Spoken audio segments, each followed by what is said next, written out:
ወፊ ሰማኢ ሪዝቁኩም ወማ ተውዐዱን ሪዝቃችን ከሰማይ ነው ተጽፏል። እኛ ያንን የተጻፈ ሪዝቅ ፍለጋ ላይ ነው ያለነው።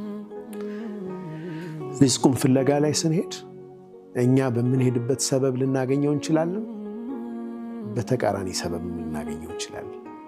ምንም ሰበብ ሳናደርስ ሊመጣ ይችል ይሆናል፣ ግን ታዘናል ሰበብ እናደርሳለን።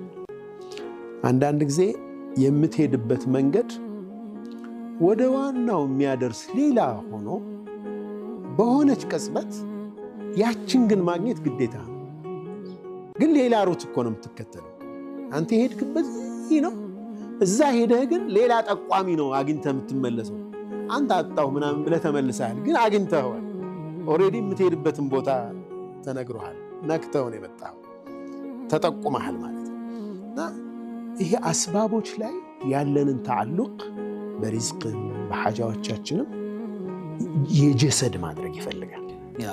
የአካል የምንንጠለጠለው አስባቦቹ ላይ በአካላችን በልባችን አላህ ላይ ነው። ይሄ ነው የምትወዳትን የምትወጁን አላህ ያገናኛቸው። ከዚና አላህ ይጠብቀው ወጣቱን፣ ከመጥፎ ዚና አላህ ይጠብቀው፣ ከመጥፎ ዚና አላህ ይጠብቀው። ቤታችን የሐላል ቤት አላህ ያድርገው። በሐራም ከመገናኘት አላህ ይጠብቀን። ሁሌ ሽማግሌ የሚገባበት፣ ሽማግሌ የሚጠይቅበት፣ ሽማግሌ የሚሄድበት ቤት አላህ ያርግልን። የኢማን ቤት አላህ ያርግልን። እዚህ ሁሉ እያንዳንዱ ተናገር ቢባል ሐጃ ያለው የፈረጃ ሌሊት አላህ ያርግልን። አላህ ይፈርጀን።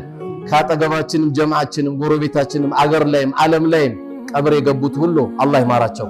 እስቲ ሁላችሁም አላህ ይማራቸው በሉ። ድገሙ እስቲ ድገሙት እስቲ አላህ ይዘንላቸው በሉ። ብናስታውስ አንጀት የሚበሉ ብዙ አሉ አይደል? እስቲ አላህ ይዘንላቸው በሉ። እሱ ቤት ነው ያለነው፣ አላህን የጠራ ነው። አላህ ይዘንላቸው በሉ።